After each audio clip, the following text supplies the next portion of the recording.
오늘 하나님의 말씀은 사무엘하 9장 6절에서 11절 말씀입니다. 찾으셨다면 봉독해드리겠습니다. 사울의 손자 요나단의 아들 므비보셋이 다윗에게 나아가 그 앞에 엎드려 절하매 다윗이 이르되 므비보셋이여 하니 그가 이르기를 보소서 당신의 종이나이다. 다윗이 그에게 이르되 무서워하지 말라. 내가 반드시 네 아버지 요나단으로 말미암아 네게 은총을 베푸리라. 내가 네 할아버지 사울의 모든 밭을 다 네게 도로 주겠고 또 너는 항상 내 상에서 떡을 먹을지니라 하니 그가 절하여 이르시되 이 종이 무엇이기에 왕께서 죽은 개 같은 나를 돌보시나이까 하니라. 왕이 사울의 시종 시바를 불러 그에게 이르되 사울과 그의 온 집에 속한 것을 내가 다 네 주인 아들에게 주었노니 너와 네 아들들과 네 종들은 그를 위하여 땅을 갈고 거두어 네 주인의 아들에게 양식을 대주어 먹게 하라. 그러나 네 주인의 아들 므비보셋은 항상 내 상에서 떡을 먹으리라 하니라. 시바는 아들이 15명이요 종이 20명이니라. 시바가 왕께 이르되 내 주 왕께서 모든 일을 종에게 명하신 대로 종이 준행하겠나이다 하니라. 므비보셋은 왕자 중 하나처럼 왕의 상에서 먹으니라. 아멘. 네. 단어가 이렇게 발음 어려운 단어들도 있는데 또박또박 이렇게 잘 읽어줘서 또 고맙습니다. 오늘 사무엘하 9장 또 몇 절의 말씀을 통해서 버려진 자를 세우시는 하나님이라는 제목으로 함께 하나님 말씀 나누고자 합니다. 오늘도 또 못 오신 분들도 계시지만 또 상대적으로 또 이렇게 함께 하신 분들을 통해서 항상 하나님께서 좀 우스운 이야기지만 10명 이상은 이렇게 예배 시간을 채워주시는 것 같아요. 그것도 하나님 은혜고 또 더 나아가야겠지만 이렇게 하나님께서 이끌어 가시는 것을 생각할 때 또 그 은혜가 먼저 감사드립니다. 이것이 참 귀한 일이라고 생각이 돼요. 당사자는 이제 나는 내 인생 끝났다라고 생각했는데 그렇게 끝나 보이는 인생을 되살려주는 일, 그 끝나진 인생을 되살리는 일만큼 값지고 귀하고 다이나믹한 일은 없어요.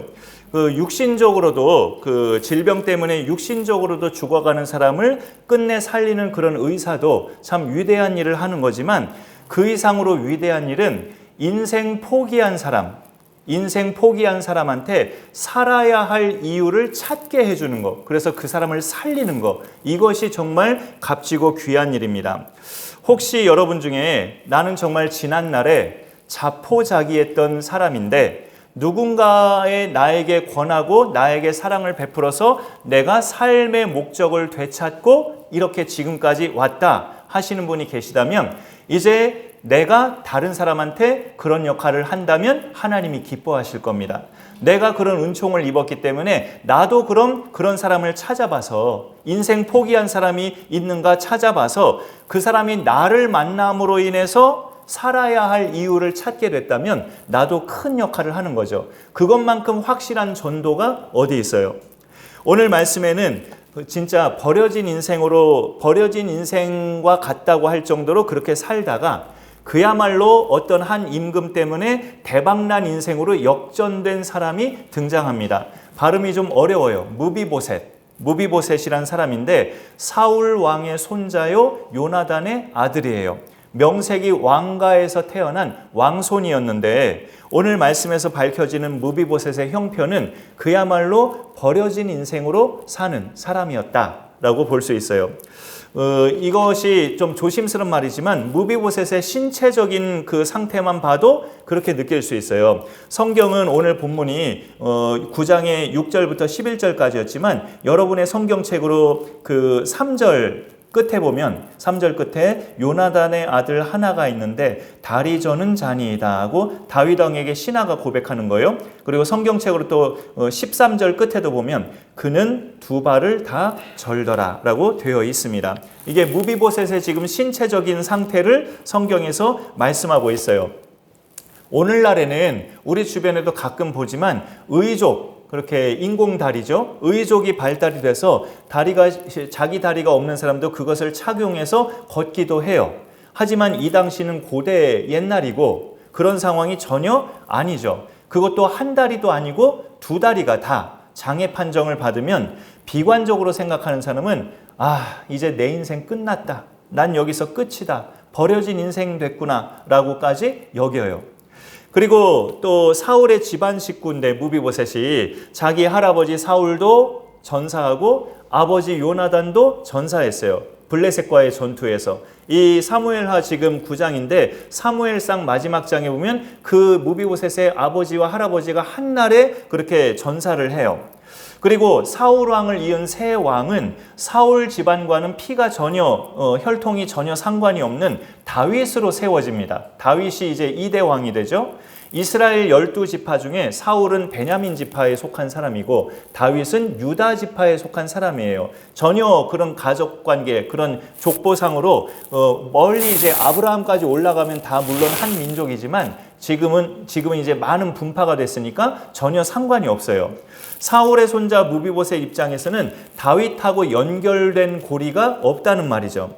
그런데 또 근본적으로 무비보셋이 버려진 인생으로 이렇게 생각할 수 있는 것은 그 할아버지 사울 왕이 하나님으로부터 버림받은 왕이 되거든요. 하나님으로부터 버림받은 왕이 되기 때문에 그의 손자 무비보셋도 믿음의 시각에서 보면 버림받은 왕의 손자 이렇게 생각될 수 있죠. 그러니 그 손자도 그냥 버림받은 일가족 그렇게 생각이 될 수 있어요. 믿음의 시각에서는 오히려. 여기 추가 말씀 오늘도 여러 개 준비해 봤는데 첫 절부터 좀 길죠. 우리 추가 말씀에 하나님이 사울을 버리셨다는 표현이 나오는데 한번 같이 쭉 읽어보겠습니다. 시작. 여호와께서 사무엘에게 이르시되 내가 이미 사울을 버려 이스라엘 왕이 되지 못하게 하였거늘 네가 그를 위하여 언제까지 슬퍼하겠느냐. 내가 너를 베들레헴 사람 이새에게로 보내리니 이는 내가 그의 아들 중에서 한 왕을 보았느니라 하시는지라.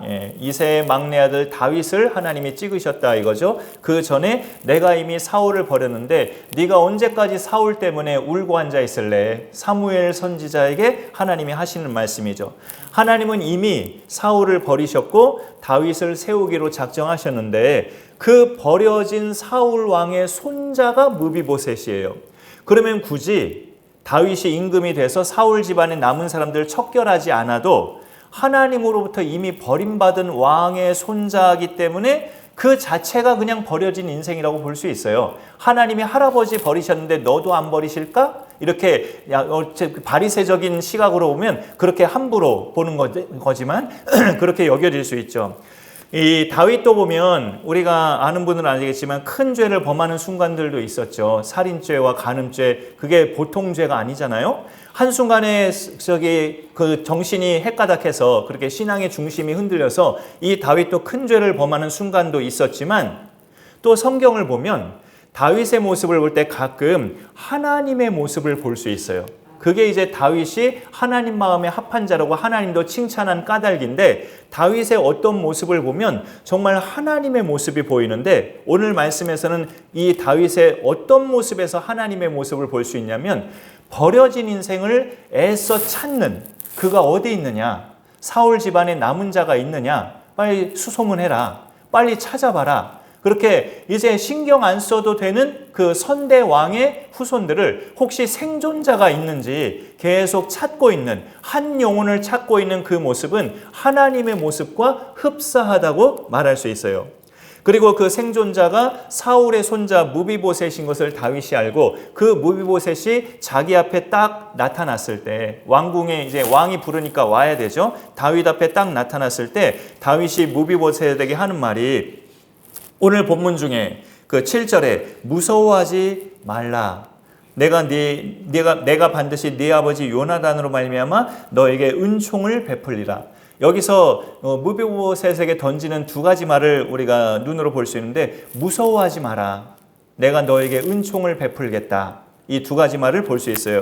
여러분 무서워하지 말라라는 이 말은 하나님이 어떤 믿음의 사람 앞에 나타나실 때 많이 쓰셨던, 그리고 하나님이 보내신 천사가 어떤 소식을 어떤 사람한테 전해주실 때 그 천사의 나타남으로 두려워 떨고 있는 사람에게 천사가 무서워하지 말라라고 이렇게 먼저 안정을 시켜주죠. 그 천사 중에 예수를 잉태하게 될 것이라는 걸 마리아에게 말한 가브리엘 천사도 마리아가 두려워할 때 무서워하지 말라라고 말했고, 밤에 자기 양떼들을 지키던 목동들에게도 갑자기 밝은 빛이 비춰질 때 목동들이 무서워 떨 때 무서워하지 말라라고 또 역시 천사가 말하면서 예수의 성탄을 알려주죠. 그렇게 무서워하지 말라라는 것은 좋은 소식을 알려주기 전에 하나님께서 그 백성을 안정시켜주는 그런 표현인데, 자기가 왕 앞에 나갔을 때 무비보셋은 속으로 무슨 생각을 하겠어요? 이 우리 집안과 전혀 상관없는 새 왕이 된 이 다윗 임금이 날 왜 불렀을까? 나 한 사람 남은 거 드디어 알고 날 죽이려고 이렇게 부른 거 아닌가? 아니면 날 평생 따까리 종으로 삼으려고 나를 불렀나? 그렇게 두렵고 긴장된 마음으로 다윗 앞에 떨면서 나아갔을 거예요. 그 모습을 본 다윗이 무비보셋을 향해 무서워하지 말라, 내가 너에게 은총을 베풀리라라고 안정을 시켜줍니다. 내가 너에게 은총을 베풀리라라는 이 말도 하나님이 보통 어떤 사람을 세우려고 하실 때 그 믿음의 사람에게 던져주시는 말씀인데, 오늘 다윗도 무비보셋에게 똑같이 그 말을 해요.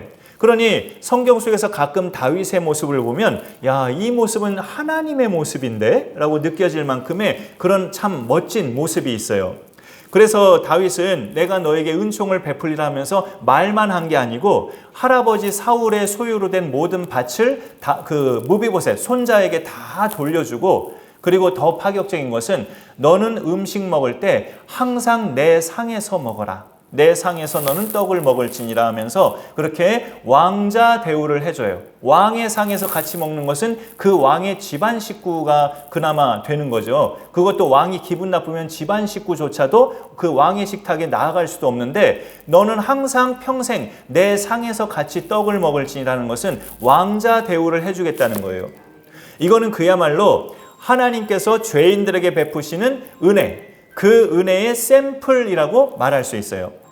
그래서 무비보셋도 자기가 참 이 기아 굉장히 그 특이하고 정말로 이렇게 너무나 당혹스럽고 너무나 뜻밖의 그런 반응을, 그런 말을 다윗이 하니까 자기도 입에서 그런 말을 왕에게 고백해요. 8절에 그가 절하여 이르되 이 종이 무엇이기에 왕께서 죽은 개 같은 나를 돌아보시나이까. 저는 오늘 말씀 제목을 버려진 자를 세우신 하나님, 버려진 자라고 표현했는데 무비보셋은 더 심한 표현을 해요. 죽은 개 같은 나, 자기를 죽은 개와 같다고 그렇게 표현을 합니다. 그가 이렇게 되기까지는 무비보셋이 그 전에 블레셋이 사울과 요나단을 치고서 그 집안에 분명히 남은 집 사람들을 치러 올 것이다 라고 그 사울과의 유모, 그때 무비보셋이 5살이었던 거 성경에 나와 있어요. 5살인 그 왕의 손자 무비보셋을 이제 왕도 죽었고 왕자도 죽었으니 저 블레셋 적군이 이 왕궁에도 침범해서 이 하나 남은 왕손까지 죽일지 몰라 하면서 유모가 5살 된 무비보셋을 안고 급히 도망하다가 발을 헛디뎌서, 유모가 발을 헛디뎌서 그만 안고 있던 무비보셋을 놓쳐버렸어요. 놓쳐버려서 그 5살 무비보셋이 크게 다쳤는데 제때에 다리 치료를 못 받아서 무비보셋은 평생 2 다리를 저는 자가 됐어요. 장애인이 된 거죠, 완전히. 그 후로 무비보셋은 숨어 살았어요. 일부 몇 사람 외에는 그가 어디에 있는지, 어떻게 사는지 아무도 알지 못하고 무비보셋에게 관심도 없었어요. 이제는 새 왕 다윗이니까. 그러던 중에 다윗이 이스라엘 12 전체 지파의 왕이 되고서 사울과 그 집안 중에 생존자를 찾는 거예요. 사울 왕의 자손 중에 누구 살아있는 사람 없느냐, 빨리 좀 찾아내라 하면서 찾았는데 무비보셋을 이렇게 만나게 된 겁니다. 다윗이 왜 죽은 개와 같은 무비보셋을 이처럼 찾으려고 애를 쓰고 또 찾았을 때 왕자처럼 대우를 해줬는가, 그거를 알 수 있는 표현이 오늘 말씀에서 나와요. 요나단으로 말미암아 네 아버지 요나단과의 약속 때문에 내가 너를 찾았다라고 말하는 거예요. 요나단이 살아있을 때 다윗과 요나단이라는 그런 말도 있는데 굉장히 그 절친 이상으로 서로를 깊이 아껴주고 사랑하는 그런 관계였어요, 다윗과 요나단. 근데 그 요나단이 이제 자신의 어떤 멸망, 멸망이라고는 그렇지만 사울 왕을 하나님이 버리셨음을 이 아들은 직감하고 이 내가 사랑하는 이 다윗이라는 친구를 이스라엘의 새 왕으로 세울 것을 요나단은 직감하고 요나단은 다윗에게 이런 부탁을 해요. 그 부탁이 이제 두 번째 말씀인데요. 자기 집안을 살펴달라는 부탁인데 같이 읽어봅니다. 시작. 여호와께서 너 다윗의 대적들을 지면에서 다 끊어버리신 때에도 너는 네 인자함을 내 집에서 영원히 끊어버리지 말라 하고, 이 부탁을 어찌 보면 당돌하게 용기 있게 다윗에게 지금 청하고 있는 거예요. 요나단이 다윗에게 당부하는 내용인데요. 이 말씀이, 이 말을 하는 요나단은 이스라엘 나라의 왕자일 때 지금 이 말을 하는 거예요.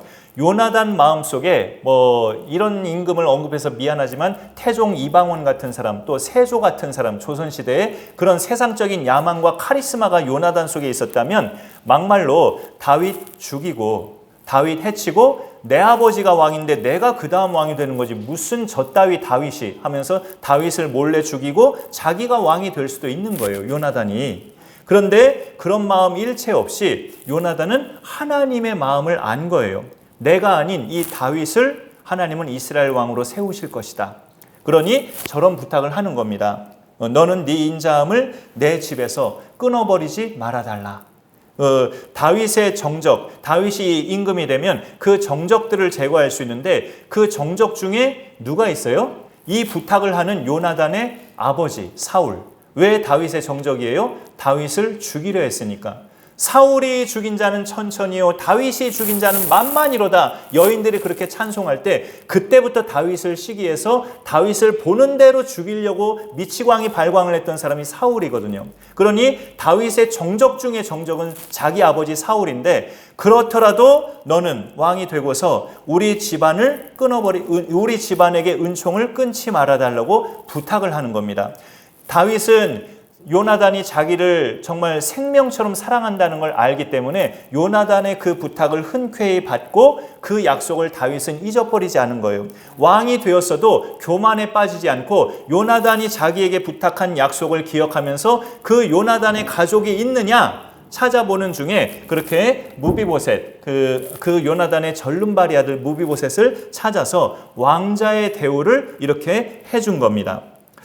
약속이라는 말보다요, 그 요나단과의 약속 때문에 이렇게 지킨 거라고 다윗 스스로가 무비보셋한테 말하는데, 성경을 보면 약속이란 단어보다 한 차원 더 표현이 높은 그런 단어가 있어요.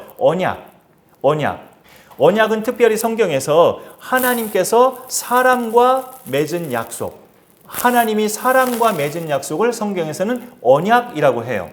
하나님께서는 그런데 이 언약을 당신이 사람들한테 제시하셔서 당신이 일방적으로 어찌 보면 맺으신 약속인데, 하나님께서 이 언약을 시행하시면 죽을 뻔했던 사람도 살려지는 결과들이 일어납니다. 하나님이 당신의 언약을 지키실 때, 신실하신 하나님이니까 언약을 반드시 지키시죠. 하나님이 언약을 지키실 때마다 멸망당할 수밖에 없는 사람이 되살아나는 그런 결과들이 일어나요. 이스라엘 자손이 종살이하던 이집트에서 빠져나오고, 출애굽이라고 하죠. 빠져나오고 광야로 나왔을 때 하나님은 모세를 시내산으로 부르셔서 앞으로 이스라엘 자손이 하나님을 만날 장소, 그 성막이라고 하죠. 성막이고 나중에 솔로몬 시대의 성전으로 지어지죠. 성막을 어쨌든 그렇게 하나님 말씀하시고 그 안에 성소, 그 다음에 그 안에 넣어질 하나님을 향한 예배 기구들, 제사 기구들, 그 다음에 그것을 집례할 제사장직, 그 다음에 제사장이 입을 옷, 이런 모든 총체적인 것들을 하나님이 모세에게 다 말씀하셔요. 출애굽기나 레위기 이런 데 보면 그 기간이 40일이 걸려요. 시내산에 올라가서 하나님과 대면한 기간이 40일이 걸리는데, 산 밑에서 기다리고 있던 백성들은 모세의 형 아론에게 요청해요. 당신이 우리 신을 만들어 달라. 이 사람 모세는 지금 산에 올라가서 도대체 죽었는지 살았는지 소식이 깜깜무소식 아니냐. 당신이 형 아니냐. 우리가 금가락지 다 빼서, 금부지 다 빼서 당신에게 줄 것이니 이거 가지고 우리의 신을 만들어 달라. 이런 어이없는 부탁을 해요. 아론이 그 모든 금조각들을 모아서 송아지 형상의 우상을 만드는데 금으로 만들었다고 해서 금송아지라고 말을 하죠. 그리고 그 만들어진 금송아지를 가리켜 백성에게 모세의 형 아론이 선포를 해요. 이것은 너희를 애굽에서 인도하여 낸 너희의 신이다. 어이없고 기가 막힌 말이죠. 그 장면을 하나님은 보시는 거죠. 그래서 모세에게 넌 이제 내려가라. 내 백성이 부패하였도다. 이렇게 말씀하셔요.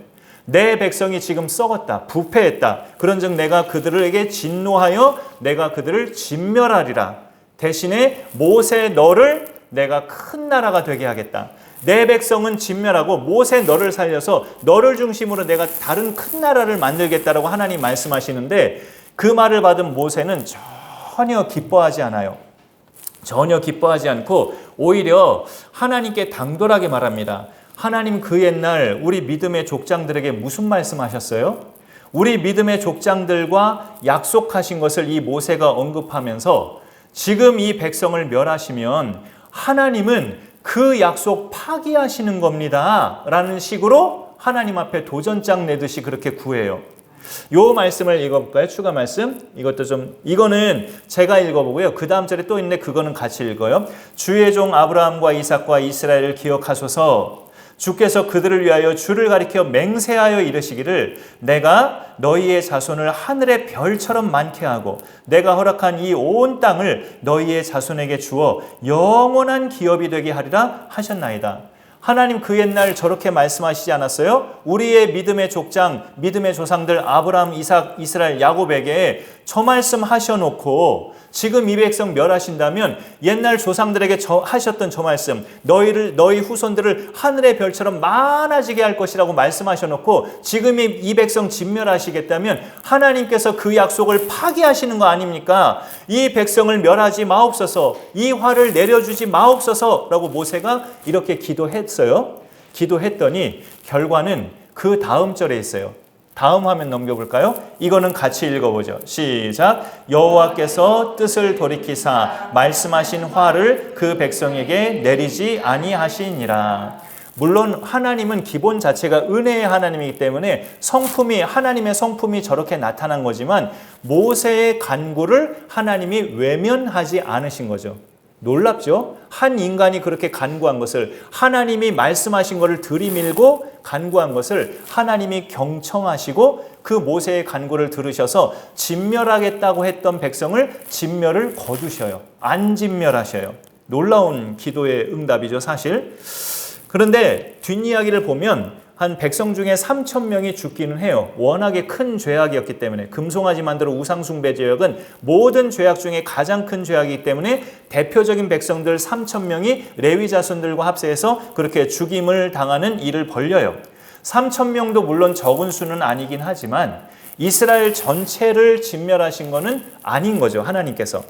하나님이 뜻을 돌이키시기까지는 모세가 그런 중보자 역할을 했는데 그 모세의 입에서 언급한 게 뭐예요? 하나님이 그 옛날 믿음의 조상들과 맺으신 약속, 그 언약을 하나님 잊으셨나이까? 이 백성을 진멸하시면 하나님은 그 약속을 파기하시겠다는 겁니까? 라는 식으로 구했을 때 하나님은 약속을 이렇게 지키는 모습을 보여주시는 거죠.